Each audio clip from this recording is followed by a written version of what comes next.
Well, I guess we'll get cracking with episode 1 of Let's Talk Games, a podcast by three friends on different corners of the world. Well, you two are in different corners of Australia, but, I'm all the way over here in the UK. And this is a nightmare trying to find time to talk to each other, let alone arrange doing a podcast, which from next week will be streamed live via Mixer. So make sure you check the link out and go and watch us over there. First things first, gents. I think this is probably going to be a weekly how do we start everything, is with some what we've been playing. So, for context, I'm Jamie, far left is Daniel, and in the middle there is Uncle Chunt. One and only. And I think we'll start with you because you're so sleepy, mate. Tell us about what you've been playing this week, because I'm gathering that you've probably played more than Dan and I have. Yeah, look, within the last month, I've got over 1,500 achievement points, or gamer score, however you want to call it. So, and that's the biggest jump I've had in a long time. So last night I was just playing some original Doom. I want to get through that before Doom Eternal comes out. As in Doom 1, not 2016. Yeah, the OG. I bought all the older ones for like $2 each on sale the other day, and I'll be going through OG 1 and 2, and then 2016. As the timeline goes, and then I'll get prepped for Eternal. And otherwise, to chill out after work, I've been playing a lot of Team Sonic Racing. It's quite relaxing. It's a good palate cleanser between games, I've found. So, it's been a good time. Over this next fortnight, or whenever we get locked down, I'll be finishing, I think, Final Fantasy 15 and The Witcher 3 I'll start. So that'll be a good way to self-isolate. I'm surprised at this point, Chunt, that your PC can run Doom OG. This is my Xbox, so I'm okay. For context there, as per episode 0 that nobody's seen, Chunt, you're having a disaster with your PC at the moment. Yeah, understatement. It all started when you just tried to plug a graphics card in, and the whole thing went, fuck that. I'm too old for this. We don't want to talk about it. No, it's a touchy subject for me. Just think of the new shiny model at the end of the tunnel, mate. Yeah, I'm looking forward to it. So that'll be a good change. About 6 years in the making. Do you have a game you're going to be playing this week?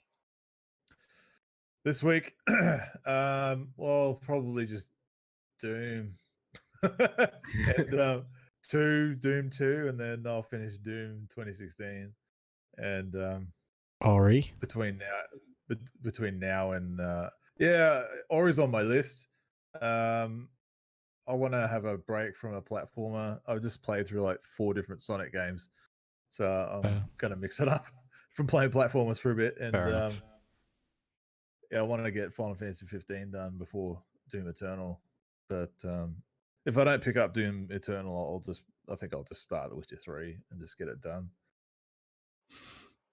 There's no such thing as just getting it done. You're not just going to get The Witcher done. In a month's time, you'll resemble Geralt with the length of your beard and go like, I'm still there. I've played too much Destiny. New content came out on Tuesday evening my time, Wednesday your time, Wednesday morning your time. I've played probably 30 hours of it since then. Fuck.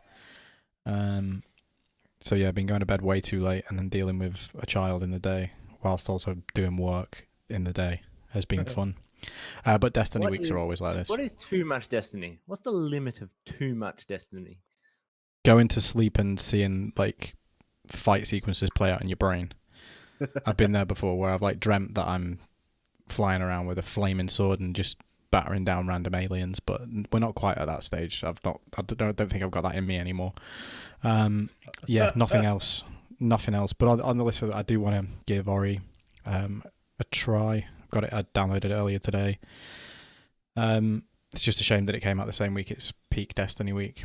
Trials of Osiris is back today for me as well, so I'll be in on that probably when we've finished doing this.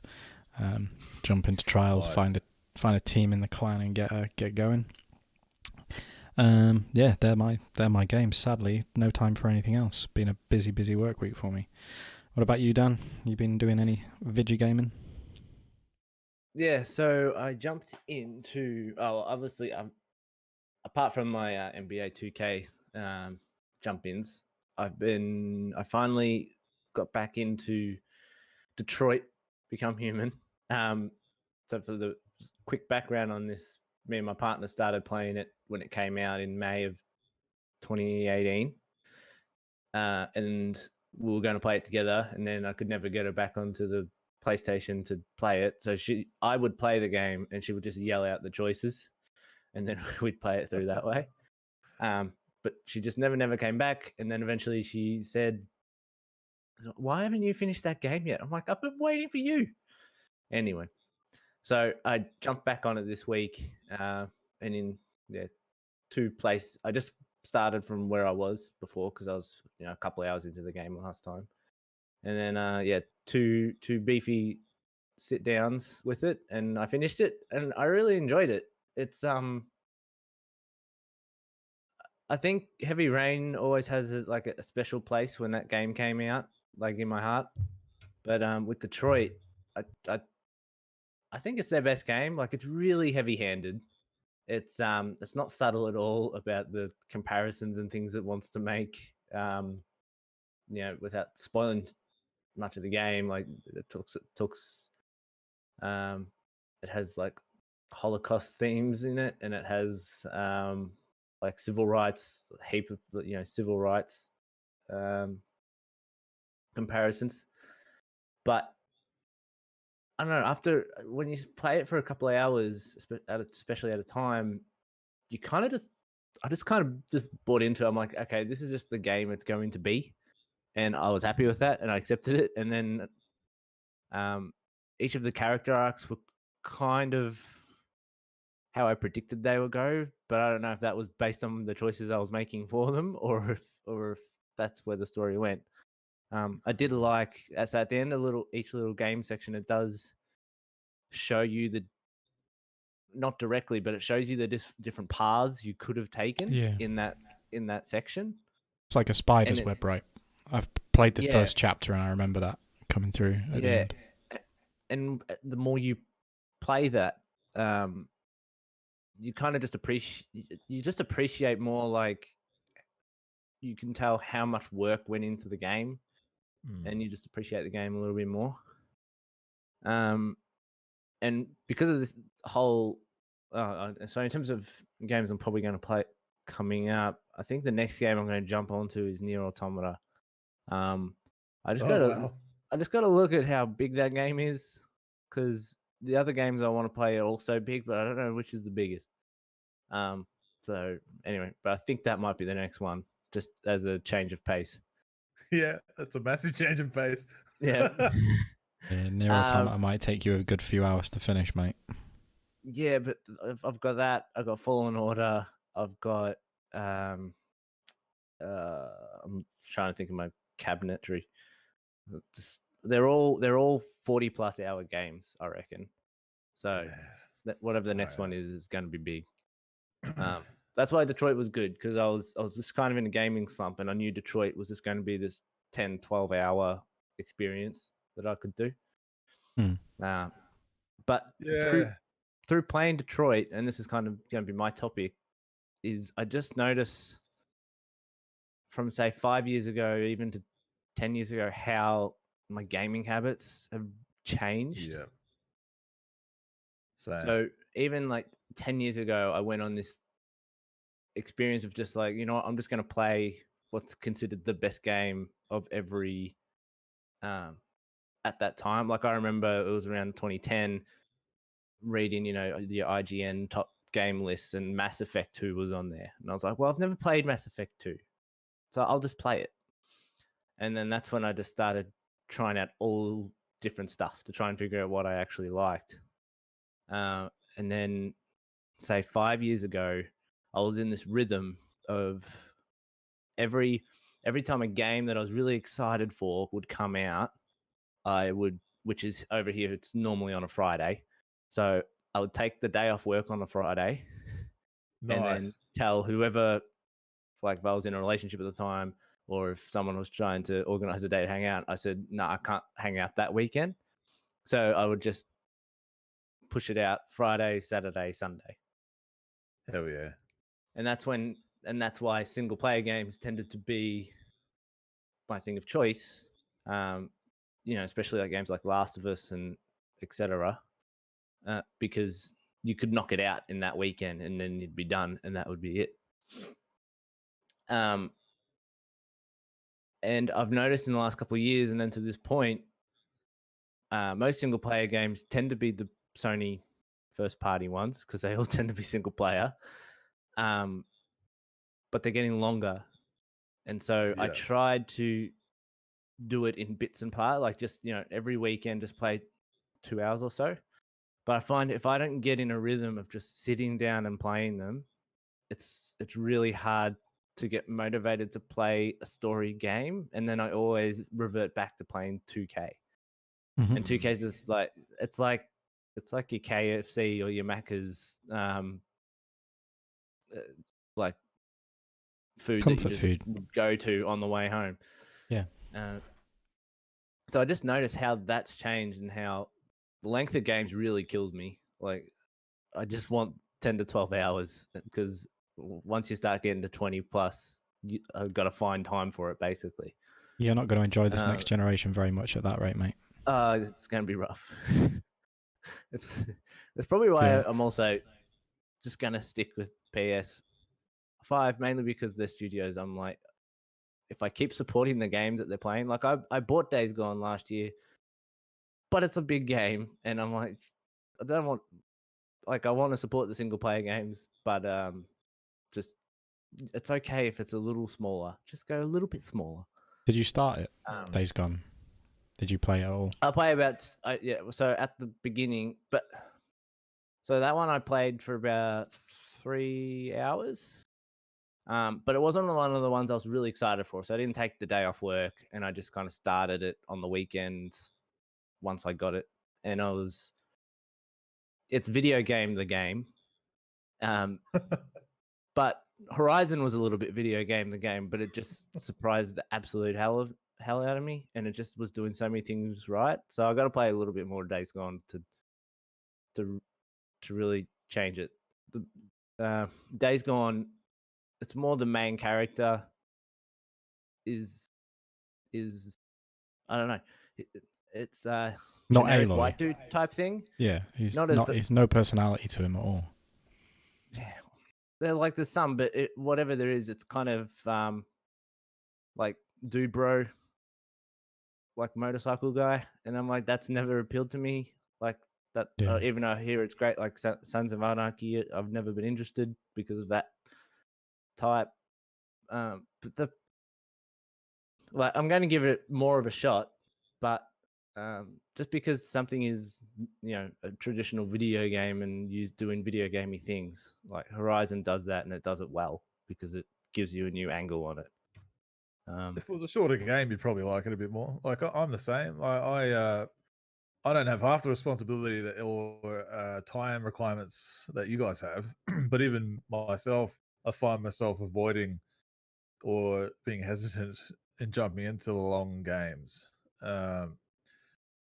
It's particularly recently, I've just been smashing out short experiences, and I've been loving it. Where I can get a few, 4 or 5 hours in for a game to finish over a weekend or whatever, a 10-hour campaign or something like that, and I've enjoyed it because I know going in that I'm not going to have to commit like a couple of weeks to it, and that's been putting me off a lot of my games over the recent months.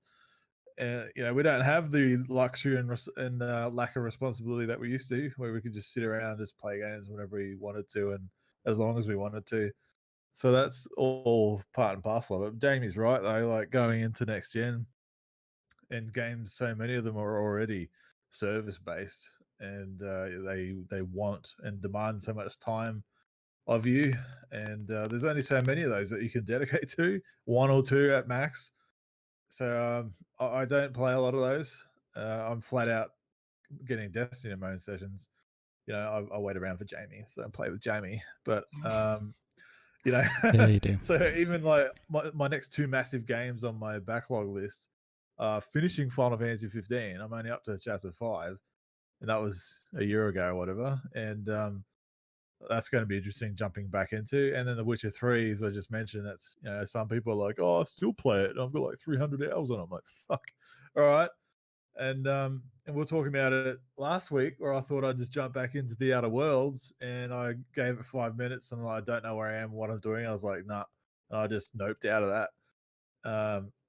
So yeah, if I was going to start one of those big games, like you said, Dan, is just this is what I'm doing, and I'm not going to play anything else. I'm going to get it done, and don't distract myself, which is probably my angle I'm going to have to do going forward. Which is why I've been trying to just nut out a whole bunch of short ones. And yeah, I am a bit concerned going into next gen as far as the length of games go. That's what scares me about Death Stranding. I've played 12 hours of that and I haven't left the first area. Whoa! Holy shit! Yeah, Wow. because I love doing the deliveries, but I'm like, I know the next part's just going to get harder and harder, so I'm just building up stats just to be like, I want it as much as possible. Just go do Uber Eats. Get the same experience and get paid for it, mate. Yeah. Deliveries is the same thing, isn't it? Yeah. No, I think you're right. You've got to be in a frame of mind to do that kind of thing. I think the last game that I, like you said, Dan, like actually took time off work to sit down and go, right, I am playing this weekend, was Fallout 4. I think I had like a week off when Fallout 4 came out, and I finished the whole thing in a week.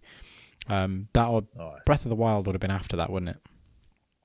Yep. I played through the entirety of Breath of the Wild, like 90 hours in 1 week.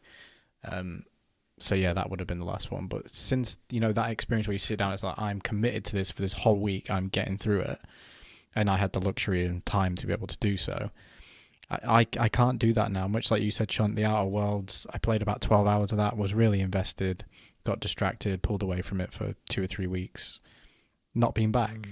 Detroit, how long do you reckon that clocked down at finishing?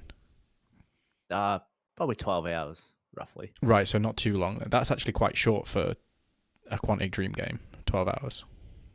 Yeah. No, Heavy Rain was about the same. Heavy Rain felt much longer. Beyond Two Souls took like 16 hours, and it was just frustrated the fuck out of me. I'd say I'm an hour and a half into Detroit on PC. I think I again referenced this during episode 0 last week, that I'd played sort of the first chapter, and then the guy that is he called Marcus in it? Yeah, Marcus. Yeah. Yeah, the guy that's in Grey's Anatomy. He clipped through the floorboards, and I was just like, I've got a hard restart, and then I just went to bed, and I haven't turned it back on since. And I want to, but even the bigger games, I absolutely love looter shooters. That's my just sit, grind, loopable, repeat. I've got a pretty good aim when it comes to shooting stuff, and it's just fun for me. But Borderlands, I say I'm good 30 hours into Borderlands 3, and then I just stopped with that as well. So what do we think the reason is it just normal life things that is causing it to happen, or are we getting, say, more selective with the games we get? So therefore there's this longer period of time between releases that you just want to kind of, you have to find games that you can play constantly, but it's harder. I think I think it's being selective. I think the industry's changing. I think if we look back to when this generation started, was the game called The Order that came out for PS4? Yeah, absolutely, stunningly cinematic, beautiful, and everybody kicked off because it had a 6-hour campaign. Now I think I played 8 hours, but that's fine. I think it was maybe I remember playing through a little bit of it. Yeah, I played maybe half an hour. The first half an hour, I was like, this is pretty good. It wasn't my PlayStation. I was just with a friend and was like, look, yeah, let's give this a whirl. And it's like, I get it. The characters were not very... I wasn't invested, do you know what I mean? They didn't pull you straight in. But it's gorgeous, and you can see what they were trying to do with it. People were in uproar because of the length of the game and versus the retail price. Now, as I've got older, I care less about that. If you give me a solid 10-hour experience that costs, we'll use Australian money, if that costs me $79 to buy, right? and I've got 10 hours out of it for $79. That's £7.90 for an hour of entertainment. Sorry, $7.90 for an hour of entertainment. I'm all right with that. Do you know what I mean? Like, you go to the cinema, costs you more than that for a couple of hours of entertainment. Like, you can't really complain. It's just, we expect now, we've been tricked into, and service-based games have done this, to go, I am your hobby.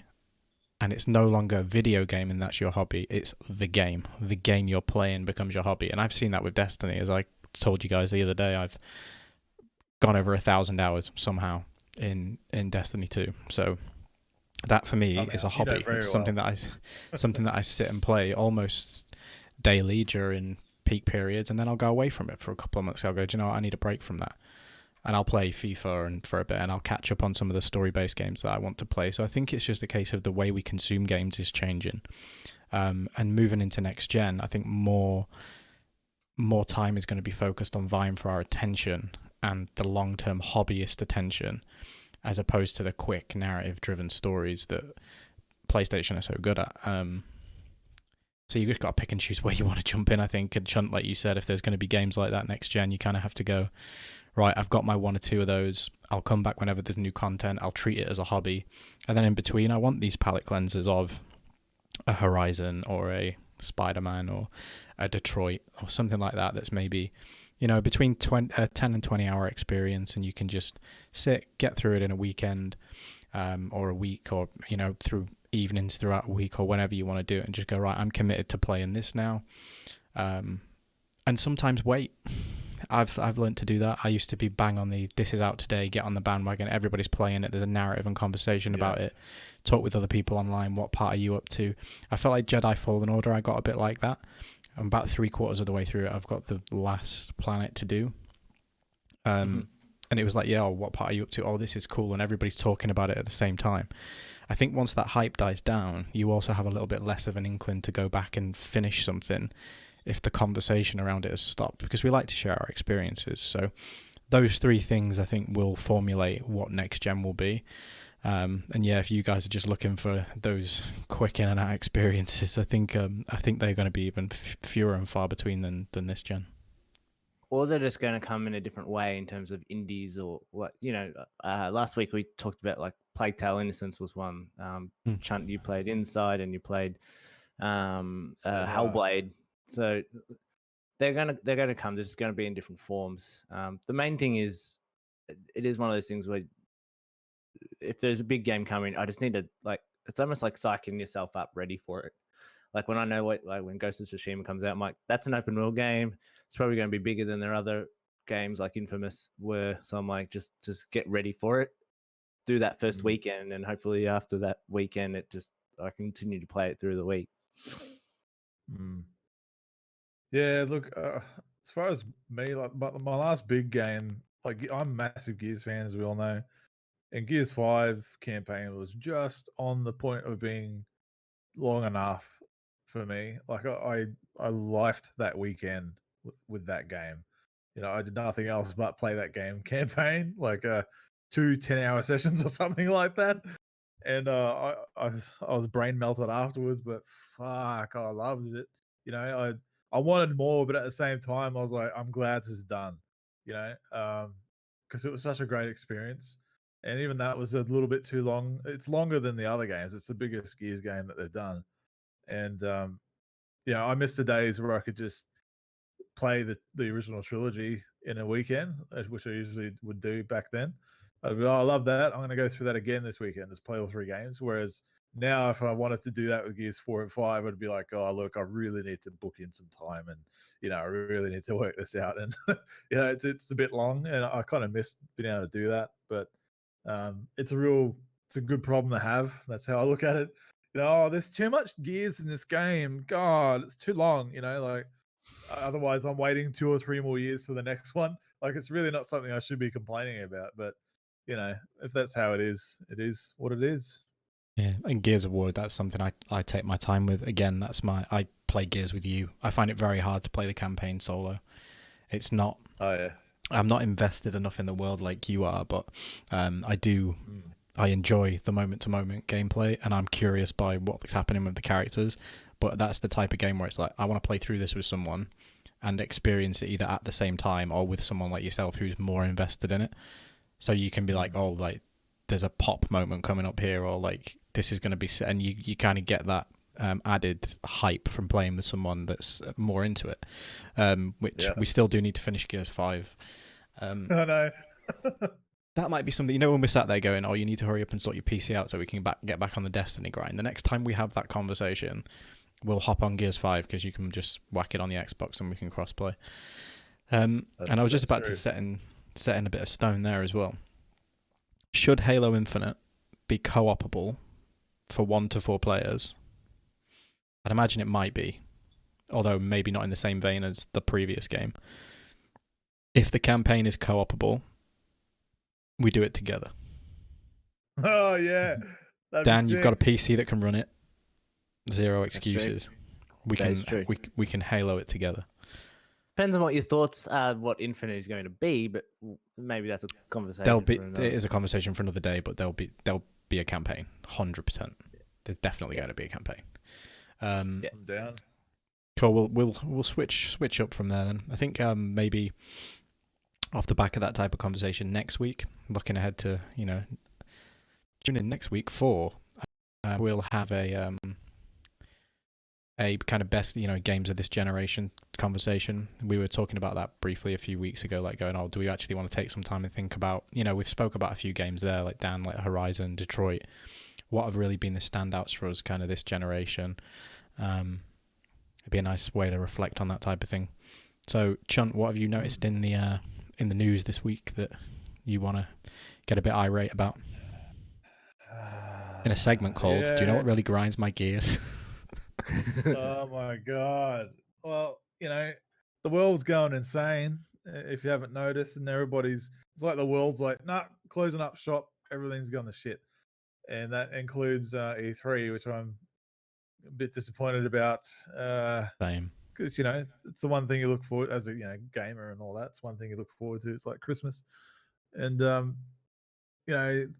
a bunch of other people or companies have pulled out or just cancelled. I'm like, all right, whatever. Microsoft and Xbox are still going to be there. And they're like, oh, yeah, no, we're not going to do that, but we're going to do something digital instead. I'm like, all right, cool, fine. And then Warner Brothers is like, yeah, no, not us either. And then this is what we were going to announce. I'm like, fuck, all right. So there was the next Batman game, which, we all knew that was coming, but it was definitely confirmed that it was going to be announced at E3. So it's like blue ball syndrome. I've been waiting since Arkham Knight to know what their next game is going to be, what the next Batman outing is going to be. And how many years is that? That's like 2013 or no? Which one? Arkham Knight was 14, was like 2016. Arkham Knight was 2015. 15, right. Yeah, so here we are. 5 years. Talking about how our gaming habits have changed in 5 years. Yeah, right. Yeah. So 5 years later, and I'm still holding it. And they're like, you're gonna have to wait a bit longer until we figure out what we're gonna do. I'm like, fuck, because I just got my brother. He was like, oh, I want to buy a new game, but I don't know what. And I've been trying to get him to play Arkham Knight for years, and I'm like, here, just go get it. It's on sale. Just friggin' do it. You got time in your hands. And he had a list of other games that he was thinking about. Like, no, just you really enjoyed your time with Spider-Man. Why don't you go with Batman for a bit? And he's like, all right, cool. So he's played through the others, and that just got me thinking and got me excited talking to him, convincing him about Arkham Knight to buy it. And it just got me thinking about all the good stuff in that game besides the tanks, but I'm not going to get into it. And I was really just hyping myself up. I'm like, oh yeah, E3's coming, and rumors that they're going to be bringing out a new game. They're going to be showing it and announcing what it is. And I'm pretty sure it's got Quarter of the Hour stuff in it. And is it going to be a prequel or is it a reboot? Confirming all this kind of shit. And then, everybody's sick. The world is sick. We're not going to do shit. And I'm like, oh, fuck it all. All right, cool. No Batman for Chunt. God damn it. Stupid humans getting sick and their immune systems and, germs being like, nah, you guys think you're the top dog, but we're a little microbe and can shut down the whole planet. Good luck. So that's my little rant. Let's unpack that slightly. E3. E3. And just for clarification, Warner Brothers didn't actually mention anything. It was just might have been Schreier from Kotaku, or it Where was, there's smoke, there's fire, Dan. Where there's Yeah. smoke, Especially where there's it's Jason fire. Schreier's smoke, he's very rarely wrong. Yeah. So yeah, E3 being cancelled, dog shite. It's cancelling the video game Christmas, but you know, for the greater good, fair enough. We have to deal with online presentations. There's a question that spins out of that for me, and that is, Sony and Microsoft have never launched a console online before. They've never just done an online online like sizzle reel or dev talk where they've gone, this is the new machine, have a look at it. It's all built up around that kind of E3, pulling the curtain back, showing you what we've been working on in front of an auditorium of people that are standing up and clapping and getting hyped and into it.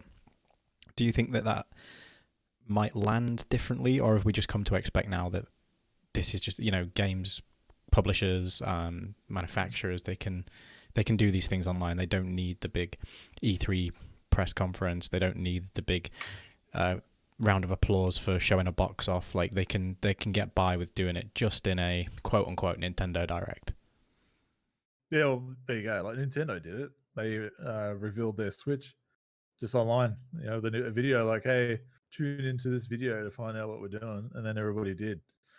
And then now look where we are. Everybody's got one, pretty much. And Well, it sucks.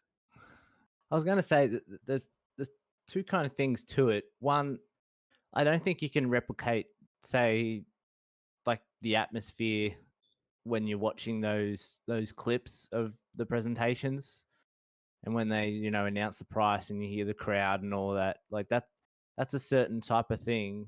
But from a business point of view, the most people that you're trying to reach who are going to view this, like everyone that is in that place would eventually watch the stream or the feed, whatever they do, would watch it anyway, as all the people at home.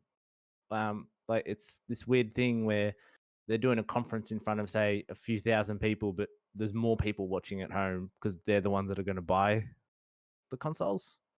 So I don't know if you need it, but you still need to create some sort of event out of the announcement, not just drop it on a random Tuesday and be like, oh yeah, here's the console, here's the price, done. Yeah, you can build hype online about it, like tune into this date to see what we're doing, kind of deal that Nintendo did. But like Microsoft and Xbox, they've got their Inside Xbox that they do monthly, that I watch, and they've got that whole presentation thing down and the hosts and all that kind of shit. And as cheesy as it is, but they've got the facility there to be like, all right, we've got this big Microsoft stage that we do our presentations on. Why don't we just film it anyway?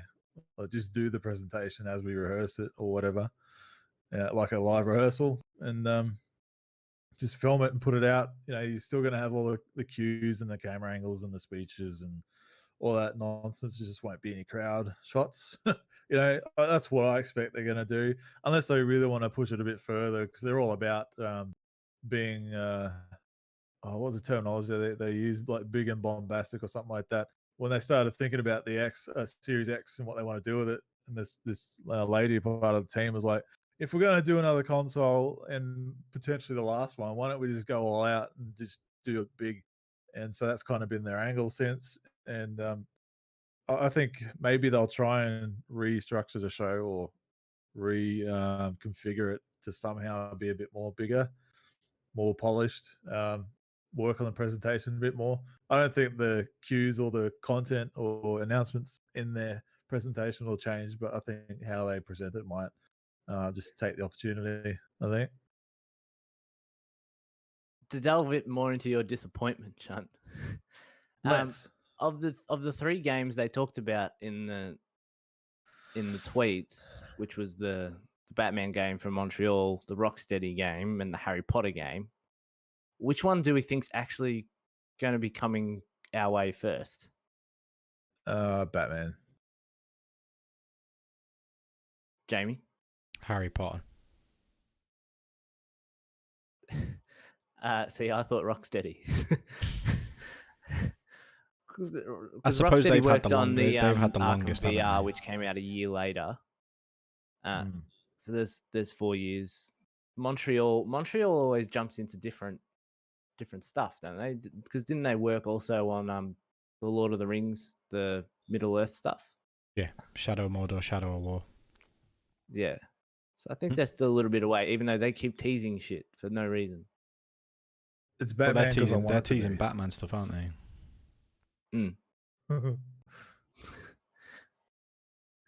Caught is in I session. don't care what. I don't care what's going to actually happen. I just want it to happen. Therefore, it is. Batman will come out first. Who is it that they've rumored to have working on the Harry Potter thing? I know I've seen like leaked supposed demos and things like that, or behind closed doors stuff. But who is it that's actually working on that? I'm not sure because everyone initially, when that first footage reveal came out, they're like, "Oh my god, it's Rockstar's next game," and I'm like, "What?" I don't think that Warner Brothers just want Rocksteady to work on their biggest properties that they have. I think they're going to let Rockstar do whatever they want because of how good they were for them. No, I'm not sure. I'll look it up if you want. Yeah, I'm not too sure who it is that's supposed to be doing that, although I've seen a lot about it. I don't see a way that we go a year into the next gen without a Batman game set in some form of the Arkham universe. Chunt, I think you and I spoke about this offline a while back about the whole, it's rumoured to be sort of a soft reboot with the same kind of formula, combat formula, storytelling, etc., but not necessarily a Batman Arkham game. And we were kind of debating on where they could go with that. I quite like the idea of following the movie tagline of just the Batman. Then you've got parentheses whatever title you want to go with. So the Batman Court of Owls or whatever the hell they're going to call the game. Or they could do like what they did with Arkham Knight, where the DLC was all the different movie Batman costumes and Batmobiles that you could drive around in. So if they really wanted to capitalize on the movie, you're just going to have your inevitable skins, like the new, almost said Edward Cullen, the new, what's his name? Robert Pattinson, Batman suit and Batmobile. Like if they Unpopular have that opinion, what I've seen of both of them, they look tragic. Yeah, I'm not a fan whatsoever, but it is what it is. But rumor mills for a while has been that Warner Brothers. I don't know how legit this is, but Warner Brothers wants to build somewhat of a the DC properties up within the games. So, I mean, there's been a Superman game been worked on for a while, and at one point a Suicide Squad game from Montreal that was got cancelled. And amongst that was a Justice League game, and now they've got the Batman game coming out. So I think it wouldn't surprise me if next gen that Warner Brothers might be wanting to kind of build up some sort of a DC like Justice League universe kind of thing with their own like splintered games, which I'm surprised they haven't even done yet because that's just insane. Why wouldn't you do it? Like, oh my god, you've got an Avengers game coming out. How can you not have a Justice League game coming out? Like, how does that not happen? The last Justice League game that came out was on the Xbox and PS2 gen, and it was like a dungeon crawler, and it was good. But I'm going to stop myself because I'm just going to go nuts and rant on for ages. So I'm going to pull it in. But yeah, I think that Batman's going to be in the next game, and that's it. What if I what if Rocksteady are working on it? All that we know is that the Harry Potter game is confirmed by Rocksteady that they're not making it. So right. So it's one being made, but they are not making it. They specifically said, we're not making that game. Yeah, exactly. But for them, what if what they're working on is Justice League? I mean, it's not as if they've even with the Arkham series, like they got to the point where there were 2 or 3 playable characters, that you could swap between during scenes, where you were Batman and Robin or Batman Nightwing, Batman Catwoman, the different combinations they had where you could switch to that alternate character like mid-fight and have the kind of duo takedowns and things like that. What's to say that they're not doing that? What's to say that they're not doing that for Justice League? I think that's the logical step. I think Rocksteady are working on Justice League. I think those leaks that we saw a while back, I think that they came, and again, I could be wrong or misremembering here, but I'm sure that those leaks were pulled from a genuine artist on a LinkedIn portfolio or something like that. So it was like they were actually, an artist in the industry whose artwork had been leaked for renders of that game. So I think it could be Justice League for Rocksteady. Put it up my Well, ass. Well, playing through, you always realize with Rocksteady, if you play them, Naughty Dog did this too, where when you play game after game, you see that they introduce some type of feature into that game, which they then explore in the next game, like to a bigger extent. Yeah. So I was thinking that while I was playing Arkham Knight, when you are fighting all the goons and you can switch between characters, I'm like, I reckon they're going to turn this into like a main mechanic of whatever their next game's going to be. So when people were saying, oh, rumored they're going to make a TMNT game, or That'd be sick. or if they followed on the Suicide Squad thing, whatever it is, where you are fighting for different characters and you just play as all of them, but you switch during battle. My only thing with that is fighting with Batman and Catwoman and Robin. You're all grounded heroes, and you're all fisticuffs. Whereas Justice League, how do you go if you're fighting as Batman and then you do a double team with Superman, and then suddenly just Superman flying around and you go freaking anywhere. And if you can't go anywhere, you're in just a regular, like a warehouse fighting people, and you're Superman. It's like, then you're just flying around a warehouse, which isn't as exciting as if you can fly around a city as Superman. So I feel don't know like how you could work that though. balance that. They probably couldn't balance something like that, but I think they could work it. They could work it whereby those type of confined spaces fights are usually with Batman and someone else, Chunt, That's what I'm worried about. Cyborg maybe, like something like that. With the Avengers game, that's what I'm worried about. With like Thor and Iron Man, I reckon they're going to be like, oh, you can fly, and then you'll basically go 10 feet off the ground and just stay at that level, and then just kind of move forwards and backwards. And I don't think you're going to be able to actually like fly around, come out of the space, and then dive back in if you want to. Like, I just feel like with those games, it'll just limit it, which is going to be really annoying. I think from what we've seen of the Avengers game, though, it looks as if those scenes you may be able to do that and have a bit more control. I know what you're saying, like it's honed in where you can have a bit more freedom of movement. But in that, it seems like rather than switching to another character, there's a distinct moment where you hit a checkpoint and it flips you to another character. Which again is something I was about to say that you could mitigate against in Justice League, whereby if there's something happening in a church or in a warehouse or somewhere like that, that scene is played out by Batman. And then if you have a scene that is flying around and, is elevated and in the skies, that part you play as Superman. And you have these areas and different types of mechanics in the game that are tailored to each of the superheroes' powers. I think that's the way you get around that. But the combat that's why Injustice works. Yeah. Because you're playing these different sections and then you're just playing as these people through that section and then you move on. Exactly. So if you take that kind of logic, it could work. And to be fair, Injustice is a better DC movie than we've ever had. It's fantastic, that game. Yeah, Justice 2, yeah. God damn it. That was fantastic, that movie, but yeah, I'm not going to go on a DC movie round. Just stop me now. We'll pull the DC conversation from under Chunt's rug, because otherwise he's going to go through the rest of his day just seething, like red mist, just from talking about DC first thing in the morning for him. So we can pull that away. Oh fuck! Cool. Well, we're coming up on like 45 minutes, which for a first episode I think is pretty strong. Usually you're going to try, I think, guys, to keep these to 30, 45 minutes conversations, unless it's something like E3 week that would have been. They go a bit longer and dissect some things, but I'm sure there's still going to be a lot to talk about come that end of the year. As I said, next week, if we all have a think about our, let's say three best games you've played this generation, or three most impactful games you've played this generation. Well, I'd really like to do our best games, our overrated and underrated games. Ooh. Especially the underrated. That'd be good to talk about a game that we enjoyed that maybe other people haven't. Yeah, true. Playing. Cool. Yeah. So if we go with that Hmm.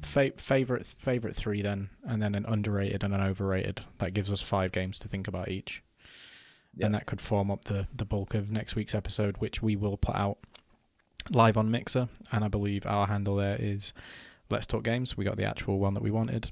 So yeah, mixer.com/Let's Talk Games. We'll post on socials when that goes out, if you're so inclined to join us live. Otherwise, you'll be able to find the on demand there and on YouTube, which is probably where this has gone. So if you're an episode 1 listener, thanks for joining us, and we'll catch you all next week. Bye. Bye.